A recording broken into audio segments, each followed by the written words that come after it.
bagi Dia yang bertata, Sang Anak Domba. Bagi Dia yang bertata, Sang Anak Domba.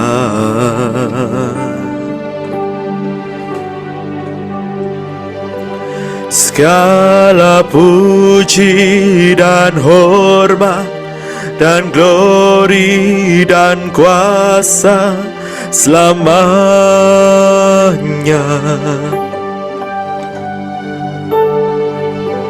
Segala puji dan hormat dan glori dan kuasa selamanya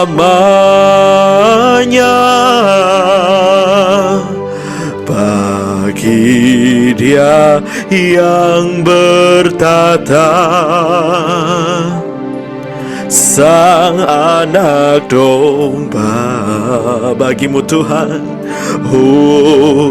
bagi Dia yang bertata, Sang Anak Domba. Segala pujian hormat kami naikkan hanya bagimu Tuhan.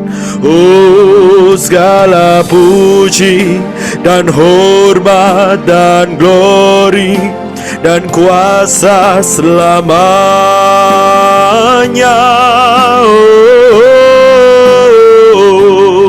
Segala puji dan hormat dan glori dan kuasa selamanya. Segala pujian hanya bagimu, segala puji dan hormat dan glori dan kuasa selamanya.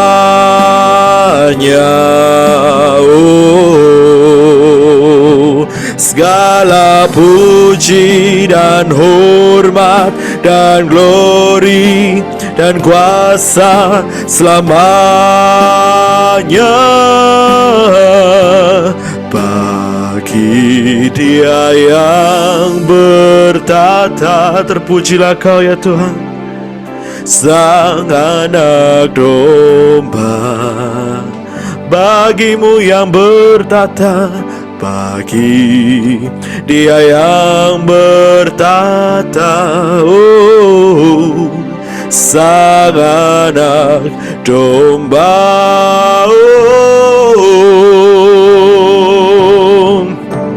Segala puji dan hormat dan glori dan kuasa selamanya.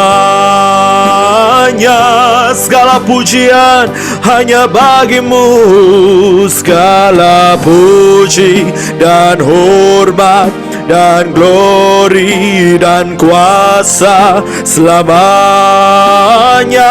Segala puji, segala puji dan hormat dan glori dan kuasa selamanya. Segala pujian hanya bagimu ya Tuhan, segala puji dan hormat dan glori dan kuasa selamanya. Sekali kita naikkan segala pujian hormat hanya bagimu Tuhan, segala puji dan hormat dan glori dan kuasa. Segala puji dan hormat dan glori dan kuasa. Segala puji dan hormat dan glori dan kuasa selamanya. Tersembah Tuhan.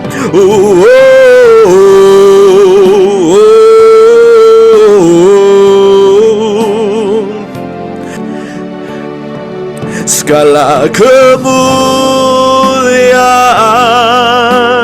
hanya bagi Tuhan.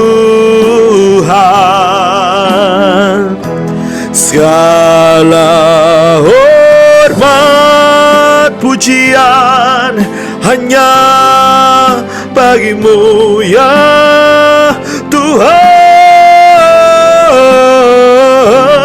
Kuasa dan kemuliaan hanyalah bagi Tuhan. Segala kemuliaan,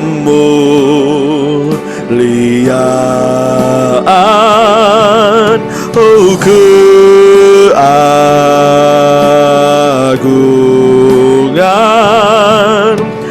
kejayaan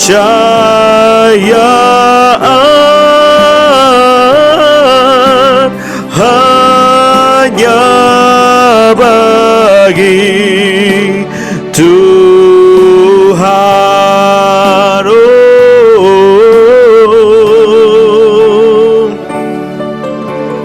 karena semuanya yang ada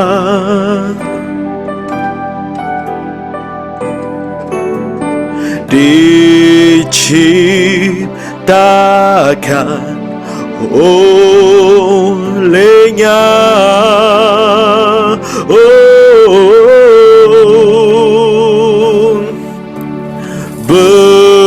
berasal dari padanya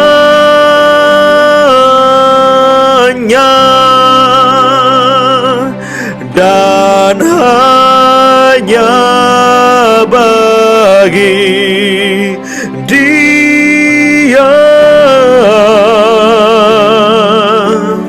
hanya bagi Dia. Segala kemuliaan hanya bagimu, segala kemuliaan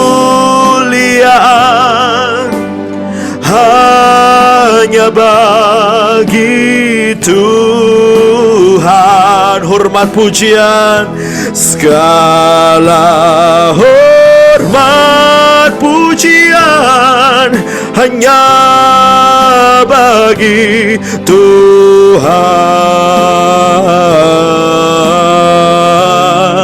Kuasa dan keagungan hanyalah bagi Tuhan.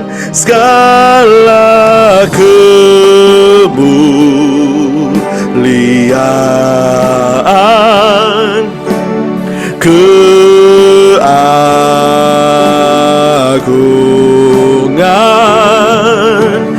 kejayaan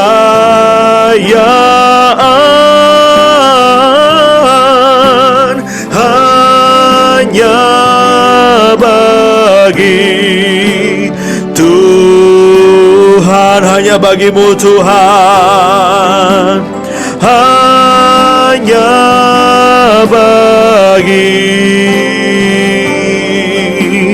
Tuhan,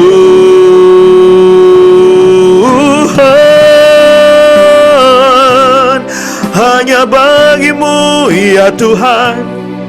Segala kemuliaan dan keagungan,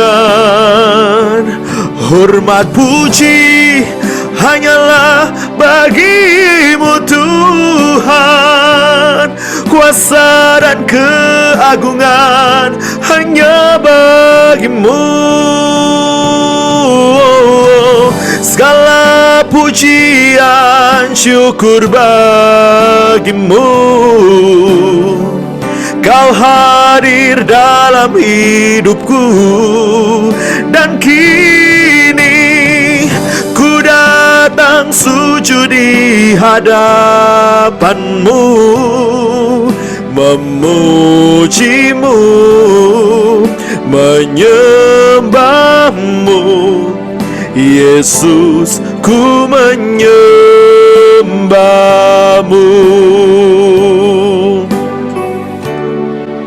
Oh, oh Yesus,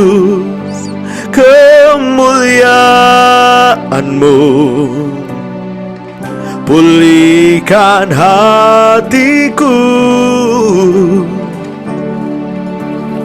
Yesus, kemuliaan-Mu berkati hidupku. Kita naikkan sekali lagi, Yesus, kemuliaan-Mu itu yang kami rindu. Yesus, kemuliaan-Mu pulihkan hatiku. Yesus, kemuliaan-Mu berkati hidupku. Oh, segala pujian syukur bagimu. Kau hadir dalam hidupku.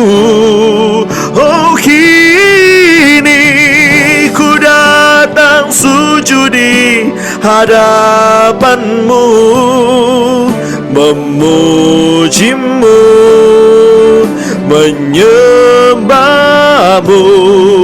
Yesus, ku menyembah-Mu. Oh, oh, oh, kami naikkan segala pujian kami, segala pujian syukur bagimu. Oh, Kau hadir dalam hidupku. Oh, kini ku datang sujud di hadapan-Mu, memuji-Mu, menyembah-Mu. Yesus, ku menyembah-Mu. Oh, nyanyi pujian bagimu, Tuhan. Oh, pujian bagimu, Tuhan. Sebab nama-Mu besar dan layak dipuji. Oh, oh, nyanyi pujian bagimu, Tuhan. Oh, pujian bagimu, oh Tuhan. Nama-Mu besar dan layak dipuji. Oh, I'll sing praises to your name, oh Lord, and praises to your name, oh Lord, for your name is great and worthy to be praised.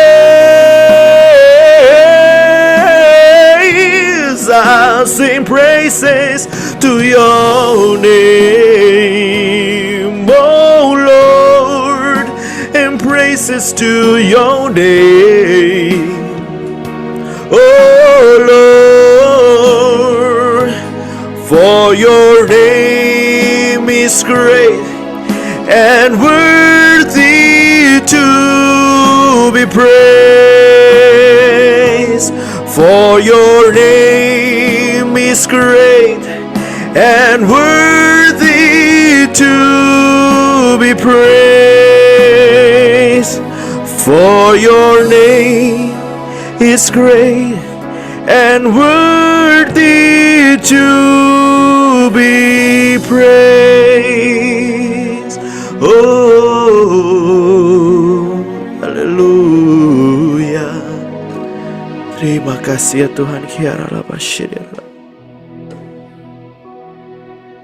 Ya, hari ini kita belajar tentang Setiap orang percaya harus diuji. Pasti kita semuanya udah tahu bahwa kita ini semuanya selama kita masih hidup, kita akan terus mengalami ujian. Yang menjadi pertanyaan, kenapa sih kita harus diuji? Karena iblis itu selalu ingin menuntut kita di hadapan Tuhan. Iblis itu selalu ingin membuktikan bahwa kita ini tidak seperti yang Tuhan harapkan. Tuhan itu selalu punya iman kepada kita. Tuhan itu selalu punya pengharapan kepada kita. Tuhan itu selalu berpikir positif tentang kita. Tuhan itu selalu mempercayakan banyak hal kepada kita. Makanya firman Tuhan itu juga berkata bahwa apa saja yang kita buat berhasil, bahwa kita adalah lebih daripada pemenang. Tuhan seperti Tuhan itu memuji Gideon, berkata bahwa Gideon adalah seorang pahlawan yang gagah perkasa. Padahal Gideon sendiri merasa dia nggak gagah perkasa. Dia merasa dia adalah seorang pecundang, dia adalah orang yang tidak bisa berbuat apa-apa. Tetapi Tuhan selalu punya impian, selalu punya destiny, selalu punya iman terhadap dia, terhadap kita semuanya. Tuhan kita adalah Allah yang suka memberikan pujian. Itu sebabnya Tuhan berkata juga kepada iblis tentang Ayub bahwa Ayub itu adalah orang yang sangat setia. Tuhan itu suka memuji sehingga dia bisa langsung mengatakan kepada iblis, lihat hambaku yang sangat setia. Tetapi iblis ingin membuktikan kepada Tuhan bahwa Ayub itu tidak seperti yang Tuhan katakan. Makanya iblis menuntut supaya dia diizinkan mencobai Ayub, supaya untuk membuktikan kepada Tuhan, Ayub tidak seperti yang kau katakan, tapi Ayub seperti yang aku katakan. Nah, kita itu setiap orang mengalami yang namanya ujian. Juga kita pernah, mungkin ada, saya pernah nyampaikan di sini atau cuma di video ya, tentang 5 alasan kenapa kita diuji. Pernah saya sampaikan di sini atau cuma di video? Nggak pernah ya? Kalau nggak pernah saya sampaikan sedikit aja. Nggak pernah ya? 5 alasan kenapa kita diuji. Saya buka dulu deh, judulnya dulu ya. Judulnya harus dibuka dulu. Yaitu setiap orang harus diuji. Ya, setiap orang harus mengalami ujian. Kenapa sih harus mengalami ujian? Karena Tuhan itu Allah yang adil, sehingga Dia harus memberikan ujian karena ada 5 alasan. Yang pertama adalah supaya kita tahu siapa diri kita. Kita seringkali berkata kita diuji supaya Tuhan tahu siapa kita. Salah, karena Tuhan dari sejak awal sampai akhir sudah tahu siapa kita. Tuhan bahkan tahu apakah kita punya iman atau tidak, apakah kita bakal gugur atau tidak. Semua Tuhan tahu. Yang tidak tahu adalah kita dan para malaikat, juga iblis yang tidak tahu. Itu sebabnya kita diberikan ujian supaya kita tahu siapa diri kita. Ayub itu diuji, pertama dia tidak tahu siapa dirinya. Setelah diuji, iblis tahu kualitas Ayub. Bahkan Ayub akhirnya tahu siapa dirinya. Teman-teman Ayub pun akhirnya tahu siapa Ayub. Demikian juga pada waktu Petrus sebelum diuji, dia merasa dirinya adalah orang yang paling setia kepada Tuhan. Sampai dia berani berkata, aku berani mati buat Yesus. Pada waktu Yesus berkata bahwa dia akan dianiaya, dia akan mati dibunuh, dan sebagainya, seakan-akan Petrus itu mau berkata begini, kalau ada yang mau bunuh Yesus, langkahi dulu mayatku. Seakan-akan dia ingin berkata bahwa aku itu adalah orang yang cinta Tuhan berapapun harganya. Tapi Tuhan itu sudah tahu kualitas imannya Petrus. Makanya kepada Petrus Tuhan berkata, sebelum ayam berkokok, kamu sudah menyangkal aku 3 kali. Kalau dia tidak akan mengalami ujian, maka Petrus akan berkata bahwa Yesus ini nggak kenal saya. Yesus ini tidak tahu bahwa saya itu cinta dia. Yesus itu seenaknya sendiri nuduh saya. Karena seringkali kita tidak tahu siapa diri kita. Tapi pada waktu Petrus tiba-tiba, pada waktu melihat Yesus dianiaya, dan orang mengenali dia bahwa dia adalah salah satu dari murid Yesus, saat itu juga dia langsung menyangkal Yesus. Saat ayam berkokok, di situ dia sadar bahwa yang dikatakan Yesus, bahwa dia akan menyangkal itu benar. Jadi ujian seringkali diizinkan Tuhan supaya kita tahu siapa diri kita. Banyak orang merasa dirinya adalah orang yang baik, orang yang sabar, karena belum ketemu dengan orang yang nyakiti hati. Makanya banyak orang kalau nggak ngalami ujian, dia suka menghakimi orang. Misalnya ada orang yang disakiti. Kita itu kadang-kadang seenaknya terus langsung ngomong gini, jangan sakit hati, jangan kepahitan, ampuni. Memang setiap orang tahu dia harus mengampuni, tapi kadang perkataan kita itu seakan-akan memojokkan, seakan-akan memberikan penghakiman. Sudah gitu aja lah, jangan kepahitan, kamu harus melepaskan pengampunan. Seakan-akan enteng banget. Akhirnya kadang-kadang orang itu pahit sama kita. Tapi pada waktu kita mengalami sendiri, belum tentu kita juga bisa lebih baik dari orang itu. Makanya kalau kita pernah ngalami, kalau saya sering melihat orang yang pahit, orang itu terluka, paling saya ngomong, jaga hati, jangan sampai memendam rasa sakit hati.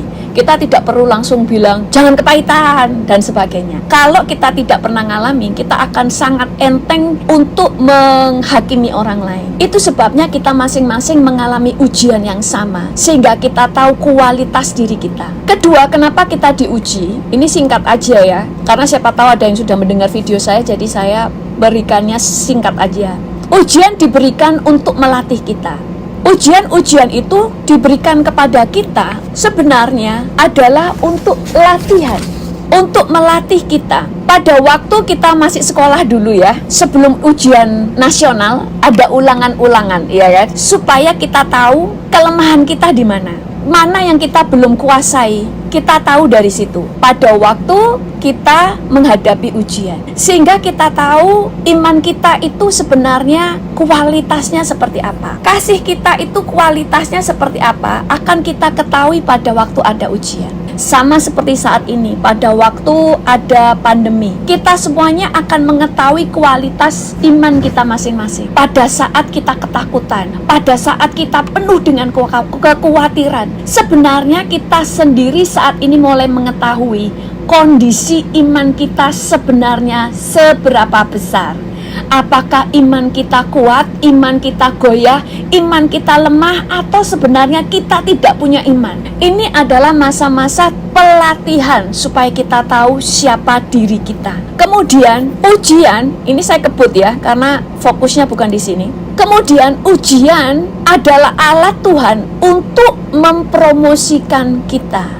Kita melihat Daud ya, Daud, alat promosinya Tuhan terhadap Daud adalah pada waktu dia menghadapi Goliat. Pada waktu dia menghadapi Goliat itulah dia mulai dikenal orang. Orang-orang mulai mengenali bahwa dia adalah orang yang tidak bisa dianggap enteng. Orang ini punya urapan, orang ini punya keahlian, orang ini punya keberanian, orang ini punya iman. Maka firman Tuhan katakan kamu akan mengetahui kualitas atau siapa seseorang dilihat dari buahnya. Pada waktu kita menerima tantangan, disitulah sebenarnya orang bisa mengenali siapa saudara. Saudara akan dikenali dan saudara akan dilihat menjadi orang yang dipromosi oleh Tuhan. Mulai orang mengenali saudara. Jadi kenapa ujian itu sebagai alat promosi? Karena Tuhan itu adil. Tuhan itu lihat para pemenang juara-juara. Barusan ini ada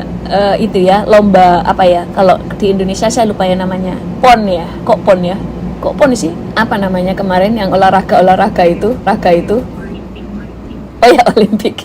Kok PON sih? PON kan di Indonesia. Ada Olimpiade ya kan? Saudara baru kenali seseorang karena orang itu menang, betul nggak? Orang itu mengalami kemenangan sehingga semua orang mulai mengenal orang itu dipromosi.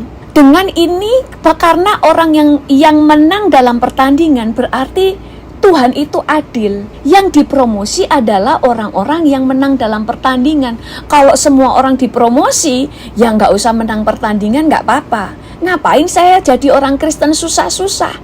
Ngapain saya menang pertandingan? Karena Tuhan itu hanya mempromosikan yang menang. Supaya apa? Supaya adil. Yang keempat adalah untuk menyatakan kemuliaannya. Seperti pada waktu si Lazarus, pada waktu dia mati, mereka adalah keluarga yang sangat dikasihi Yesus. Di situ ada Maria, Marta, dan Lazarus. Tetapi pada waktu Lazarus sakit, justru Tuhan tidak mau datang.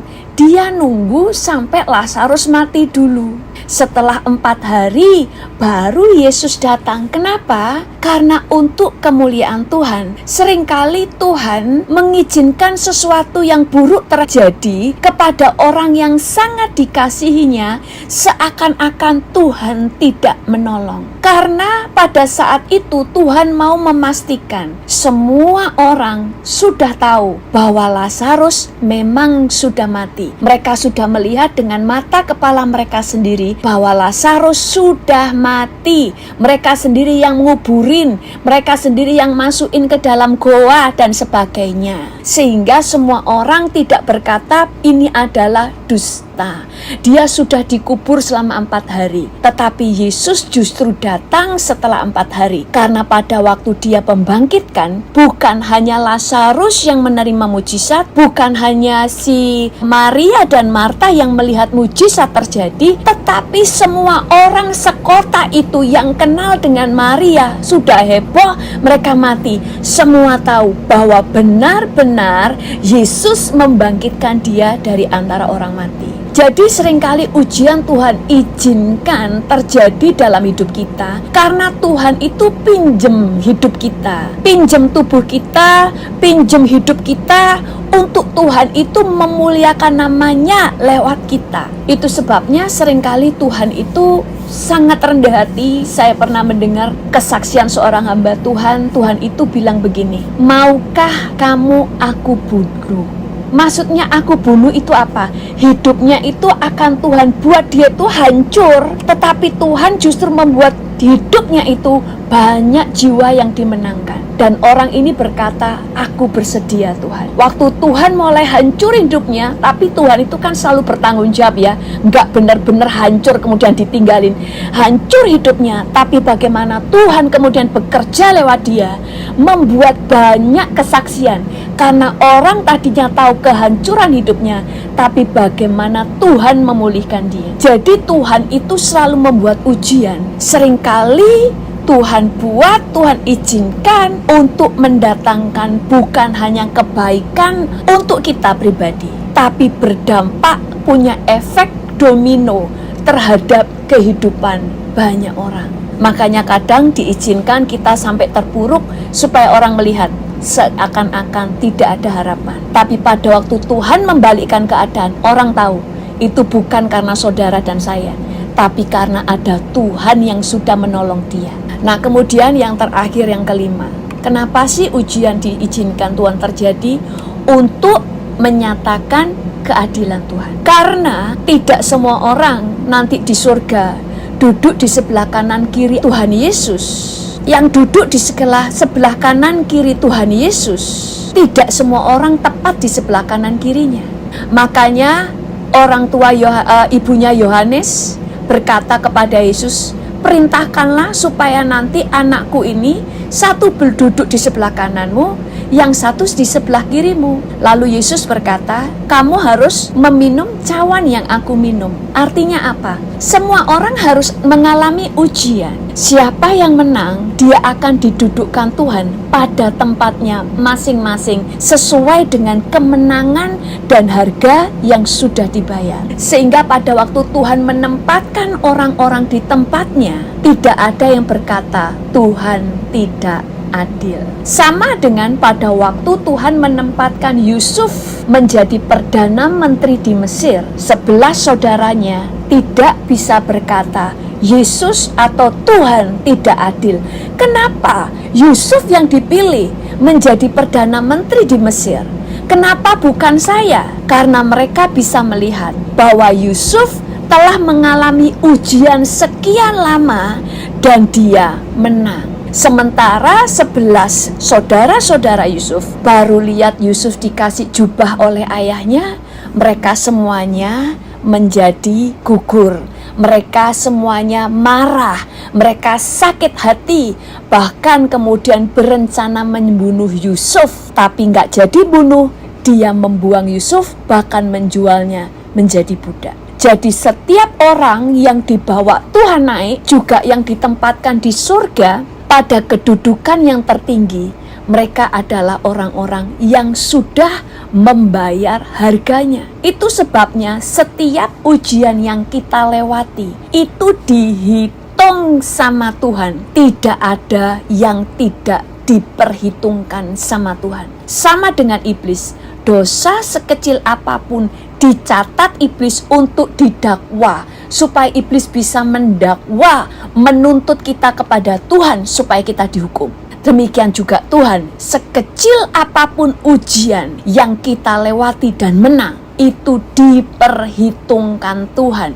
Makanya di surga setiap orang mendapatkan mahkotanya dengan sangat adil, mendapatkan upahnya dengan sangat adil, dan menerima kedudukannya masing-masing dengan sangat adil. Kalau tidak ada ujian, semua orang akan berebut untuk duduk di sebelah kanan kiri Tuhan Yesus. Betul? Tuhan ingin menunjukkan setiap orang berhak untuk duduk di sebelah kanan dan kiri Tuhan Yesus.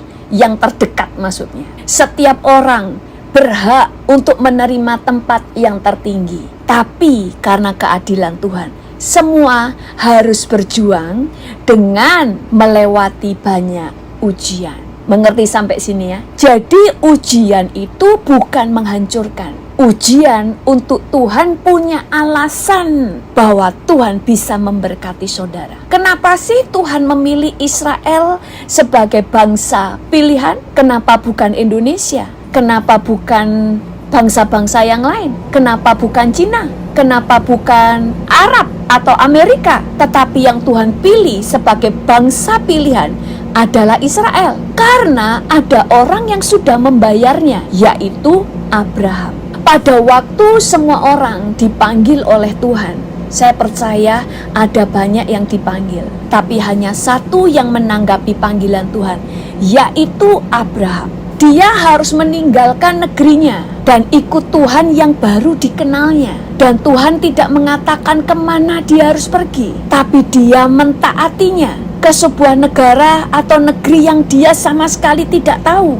Pada saat setelah pergi ke sana, Tuhan melihat ini sebagai orang yang percaya dan Tuhan membenarkan dia. Dan yang kedua, pada waktu Tuhan menyuruh dia mempersembahkan anaknya yang tunggal, yaitu Ishak, tanpa perjanjian apa-apa. Kalau saudara baca, Tuhan gak janji begini, persembahkan anakmu maka aku akan memberkati engkau.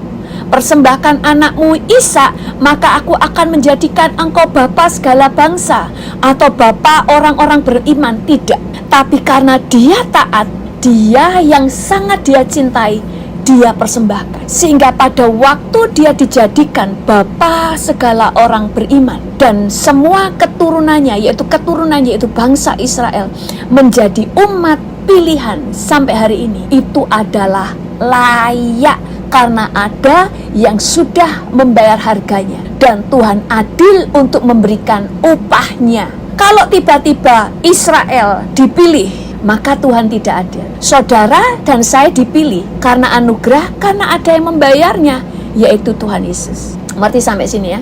Nah, sekarang kita belajar apa saja ujian yang harus kita lewati. Yang pertama, kita kan sudah tahu ya bahwa setiap kita diuji dengan ujian yang sama. Setiap manusia diuji dalam 3 hal: keinginan mata, keinginan daging, dan keangkuhan hidup. Ini berlaku juga kepada Yesus. Yang pertama dicobai dalam 3 hal ini adalah Adam dan Hawa. Kita baca dulu ya. Di 1 Yohanes 2 ayat 16 berkata, sebab semua yang ada di dalam dunia, yaitu keinginan daging dan keinginan mata, serta keangkuhan hidup, bukanlah berasal dari Bapa, melainkan dari dunia. Semua orang akan mengalami ujian ini. Dimulai dulu dari Hawa dan Adam. Di dalam Kejadian 3 ayat 6 berkata, perempuan itu melihat bahwa buah pohon itu baik untuk dimakan, bicara keinginan daging, dan sedap kelihatannya, bicara keinginan mata. Lagi pula pohon itu menarik hati karena memberi pengertian. Iblis berkata, memberi pengertian ini adalah kamu akan menjadi seperti Allah. Berarti keangkuhan hidup. Lalu Tuhan Yesus juga dicobai dengan hal yang sama. Dimulai dari dicobai dalam hal keinginan daging. Di Matius 3 ayat 4 berkata, lalu datanglah si pencoba itu dan berkata kepadanya, jika engkau anak Allah, perintahkanlah supaya batu-batu ini menjadi roti. Jadi diberikan keinginan daging. Dia menjadikan batu supaya menjadi roti untuk memuaskan keinginan dagingnya yang saat itu dia dalam keadaan lapar.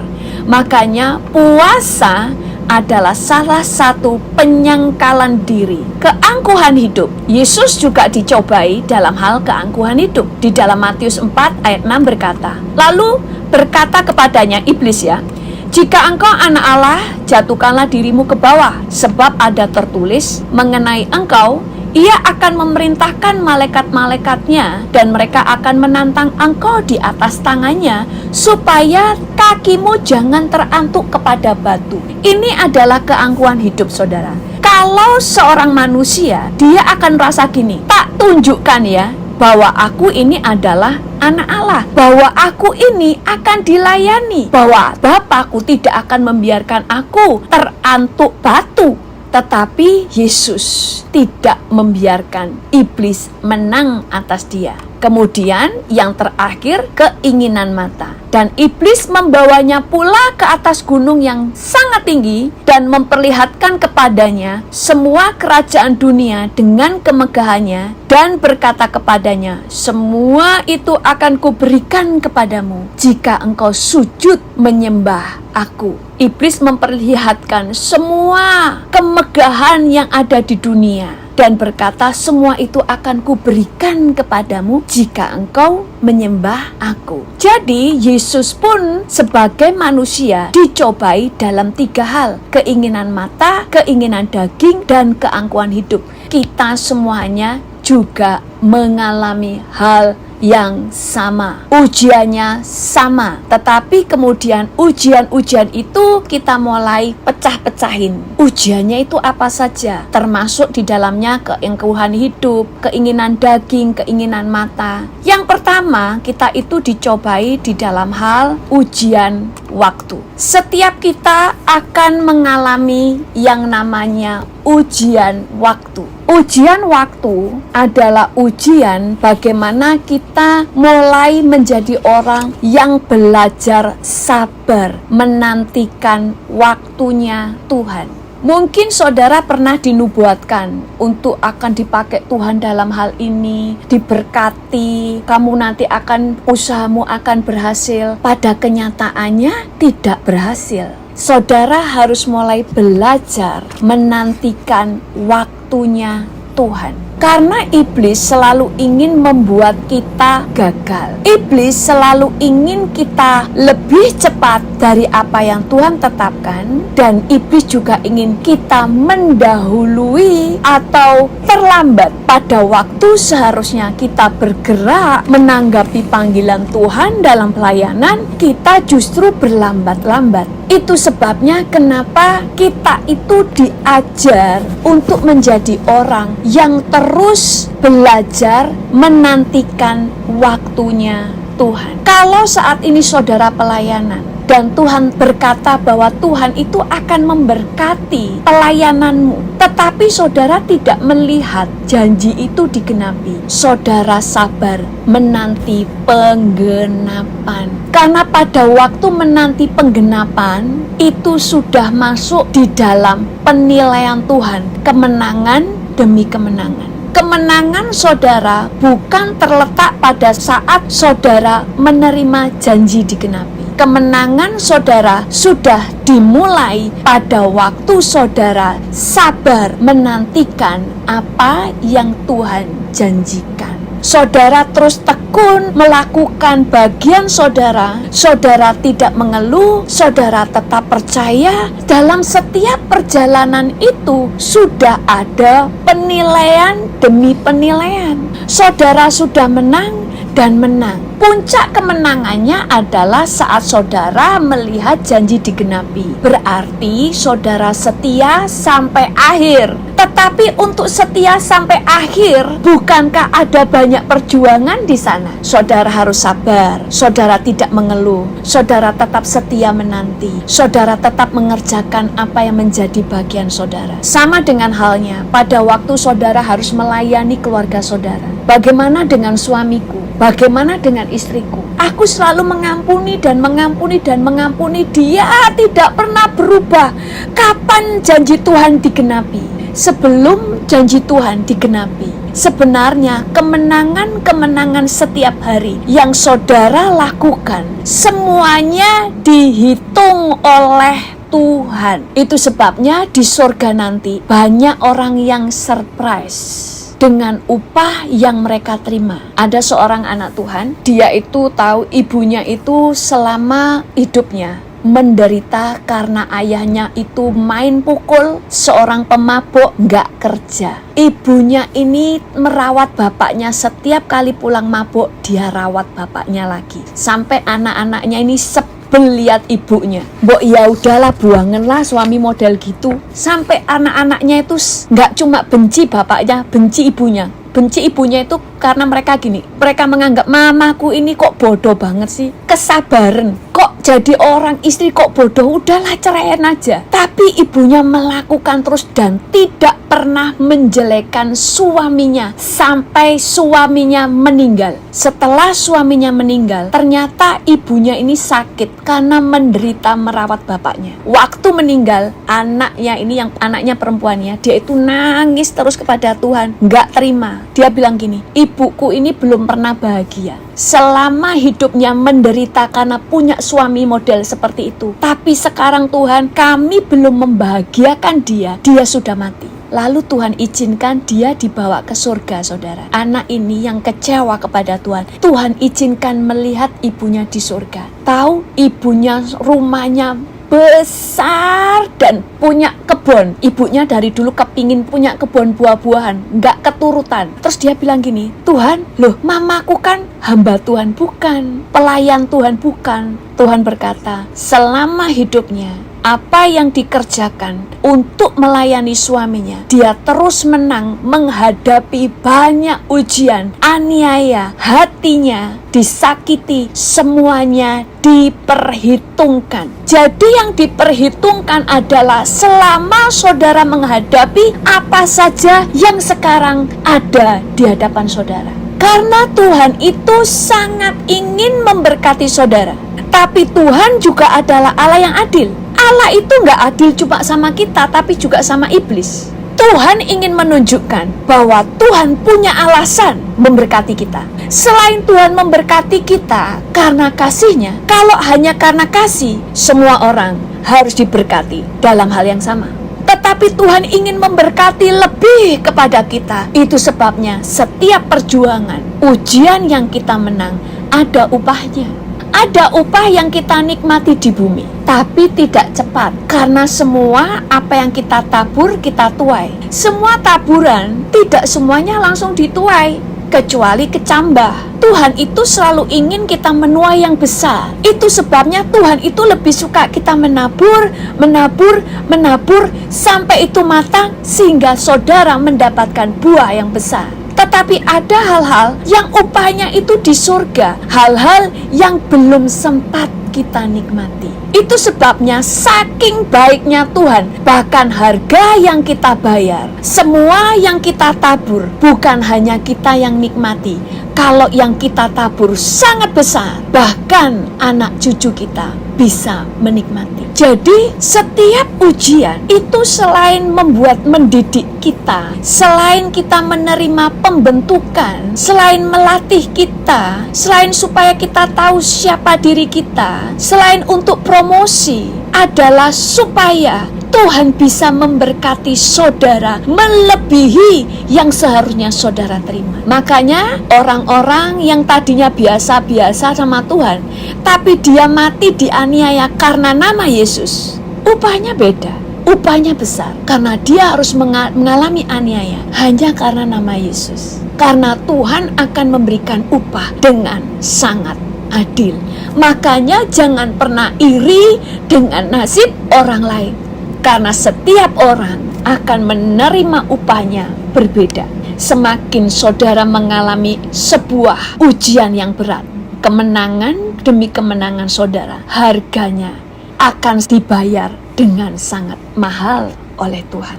Next time kita akan belajar tentang upah-upahnya ya, tapi hari ini enggak. Kemudian yang kedua, kerendahan hati. Ujian kerendahan hati. Yesus pun selama di dunia, ujian yang selalu dia hadapi, masalah kerendahan hati. Makanya jubah atau pangkat tertinggi di surga adalah jubah kerendahan hati. Yesus memakai jubah kerendahan hati, melambangkan itu adalah jubah dengan pangkat tertinggi di surga. Saya pernah ceritakan di sini kan tentang seorang tentara, anak Tuhan yang sudah terus, kita kan tentara ya, kita kan prajurit Tuhan, memakai pakaian-pakaian prajurit dengan segala kemegahannya, kemudian diberikan pakaian kerendahan hati, pakaiannya jelek, tetapi justru di situ semuanya tunduk dan takluk karena punya otoritas tertinggi.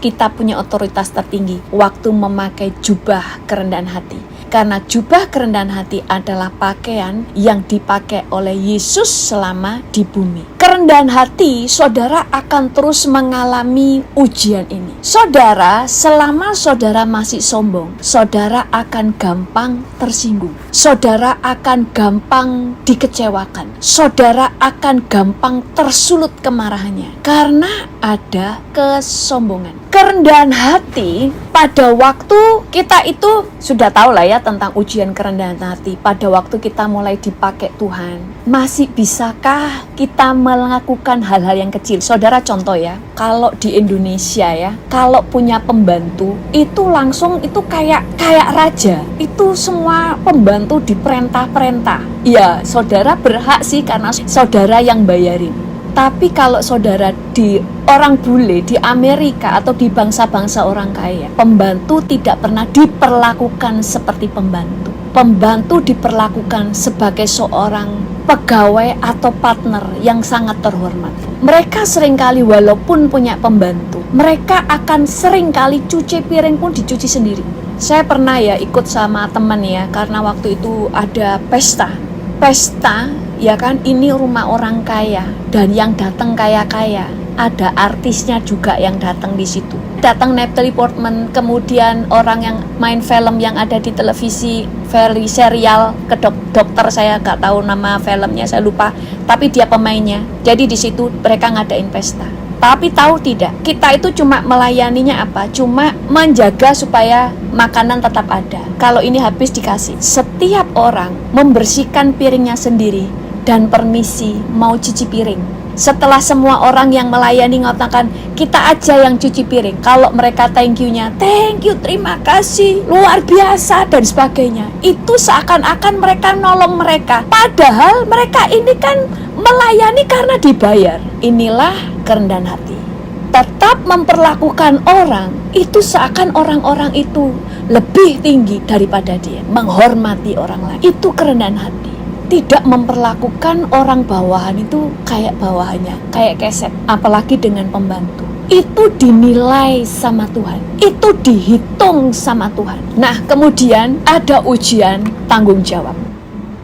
Setiap kita, firman Tuhan katakan, pada waktu kita setia dalam perkara kecil, akan dipercayai dalam perkara-perkara yang besar. Keluarga kita, anak kita, keuangan kita, pelayanan, semua adalah tanggung jawab yang Tuhan berikan kepada kita.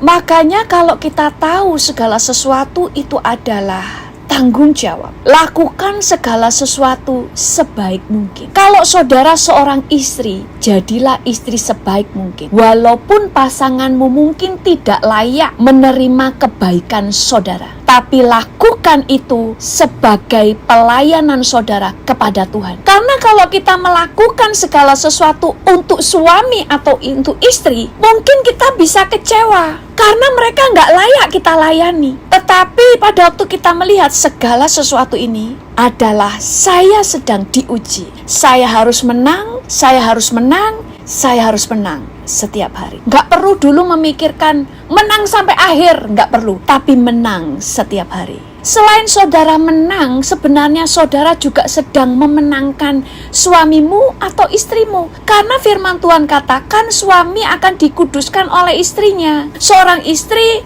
akan dikuduskan oleh suaminya. Tidak mungkin apa yang saudara lakukan tidak menghasilkan sesuatu. Kalau toh tidak menghasilkan sesuatu, orang itu terlalu keras. Biasanya di puncaknya Tuhan hajar dia, orang itu mati. Karena saudara terus melayani, tapi orang itu tetap menyiksa saudara. Bisa yang dihajar, orang itu mati. Atau saudara dipanggil ke sorga duluan. Karena yang kamu bayar sudah lunas, waktunya pulang. Karena yang sudah engkau kerjakan sudah lunas dibayar. Jadi kita mulai melihat apa yang kita hadapi adalah kesukaan, karena semua tantangan adalah kesempatan bagi kita untuk menjadi orang yang berkenan dan menerima upah. Karena Tuhan itu Allah yang baik, Allah yang adil, Allah yang teliti dengan apa yang sedang kita hadapi. Makanya kita mulai melihat ada orang-orang yang pelayanannya tiba-tiba besar, tetapi dia tidak pernah setia. Contohnya begini, dia tidak bisa menjaga mulutnya. Dia suka ngata-ngatain hamba Tuhan yang lain. Ini sebenarnya ujian. Ujiannya itu maksudnya gini, iblis itu suka memberikan ujian supaya kita jatuh atau kita kehilangan urapannya. Makanya saya sering katakan di sini, lihat hamba-hamba Tuhan yang menjaga mulutnya. Dikritik gimana pun dia tidak membalas, maka urapannya akan tetap terjaga, bahkan dia akan terus naik, dan terus naik. Kenapa? Karena Tuhan punya alasan bahwa Tuhan bisa mengurapi dia lebih tinggi dan dipercaya lebih besar lagi. Makanya kenapa sih banyak kayak dulu misalnya ada orang masih suka berzina, dia orang ini masih kumpul kebo, tapi dia punya kerinduan untuk melayani. Masa nggak boleh? Lo buat apa saudara melayani? Bagi Tuhan lebih baik adalah beresin dirimu. Karena bagi Tuhan keselamatanmu lebih penting. Bertobat, melayani untuk menyebarkan, mentransferkan yang benar. Saya tidak sedang mencela yang jatuh bangun dalam dosa, enggak. Tetapi kalau belum mau untuk lepas dari dosa, terus saya ingin melayani tapi gereja nggak ngizinin. Kenapa? Loh, itu untuk kebaikan saudara, supaya saudara tidak didakwa oleh iblis. Lebih baik beresin dulu. Loh, kan cuma semua orang nggak ada yang sempurna. Iya. Nah, nanti next time ya kita belajar tentang dosa ya. Karena ada dosa, dulu sudah saya jelasin doa soal ada yang mendatangkan maut, ada yang tidak mendatangkan maut. Tetapi memang ada dosa yang tidak bisa dikompromi lagi. Dosa yang ini nggak boleh untuk pelayanan. Ada yang masih boleh, tapi ada dosa-dosa yang bahaya kalau itu diizinkan untuk melayani. Semua orang kan berdosa, terus nunggu sempurna ya nggak ada yang pelayanan. Ada dosa yang kita masih jatuh bangun di dalam dosa itu, tapi melayanan masih boleh. Nah, next time itu kita ajarkan. Kalau nunggu sempurna ya nggak ada yang bisa sempurna, maksudnya itu. Tapi memang ada dosa yang fatal yang harus diberesin dulu baru boleh pelayanan. Kan saudara bisa jatuh dalam dosa kesombongan juga. Boleh melayani nggak? Boleh. Karena kesombongan nggak ada yang tahu cuma saudara sama Tuhan. Ujian firman. Saudara akan mengalami diuji. Apakah saudara tetap percaya dan bersandar pada kebenaran firman atau tidak? Waktu saudara sakit hati, firman Tuhan berkata harus mengampuni. Apakah saudara percaya kepada firman dan membuktikan saudara akan mengerjakannya? Pada waktu saudara berpikir bahwa segala sesuatu adalah mustahil, apakah saudara lebih bisa bersandar pada firman bahwa tidak ada yang mustahil bagi Tuhan dan tidak ada yang mustahil bagi orang percaya? Atau saudara lebih percaya dengan apa yang saudara pikirkan dan apa yang orang lain katakan bahwa segala sesuatu seakan-akan terlihat tidak mungkin? Jadi ada sebuah ujian firman. Apakah saudara mempercayai firman? Banyak orang percaya kepada Tuhan Yesus, belum tentu percaya kepada firman.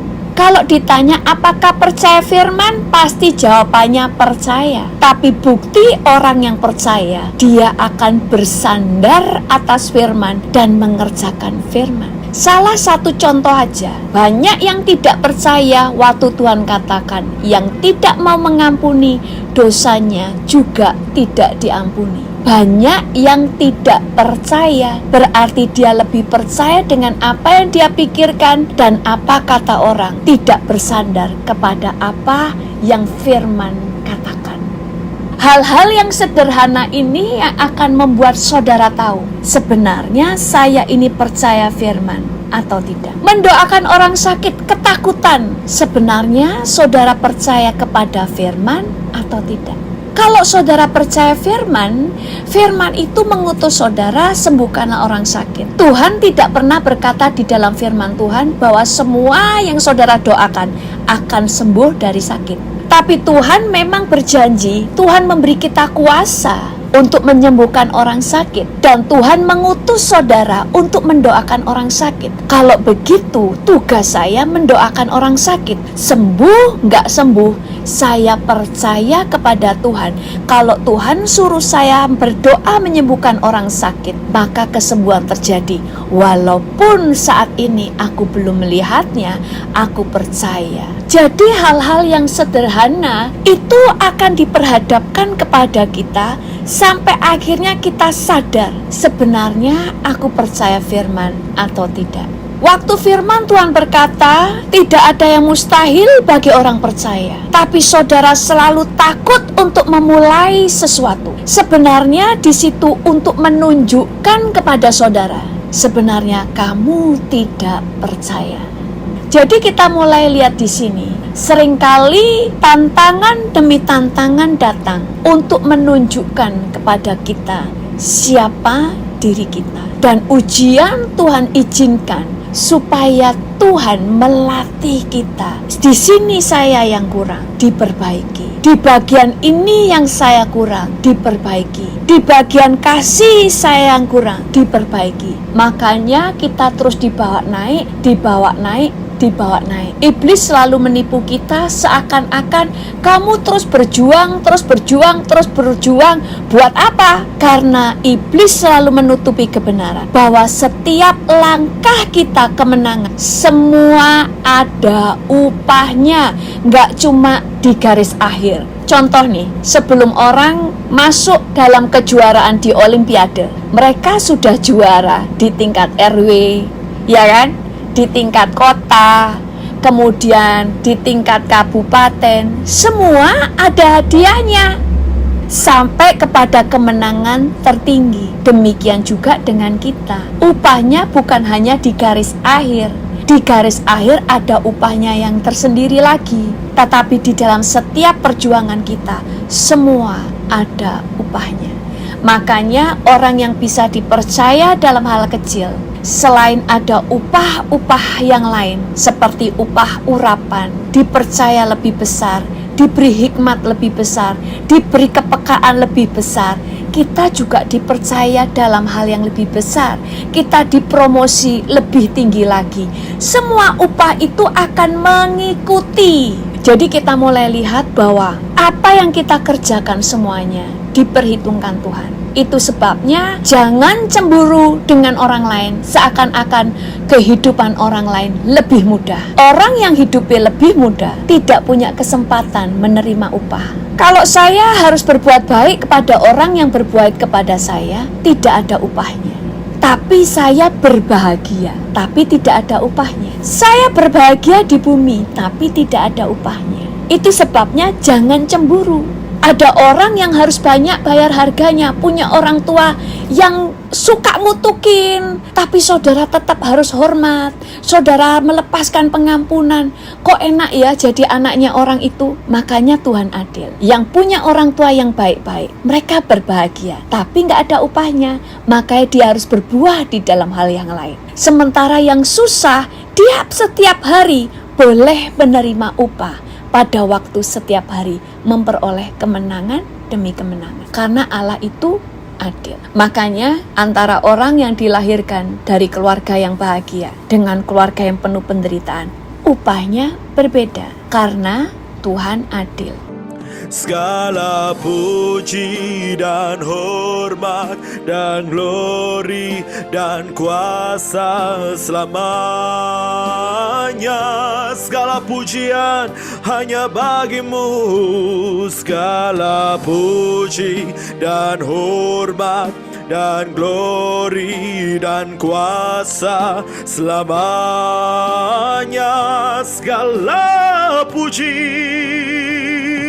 Segala puji dan hormat dan glori dan kuasa selamanya.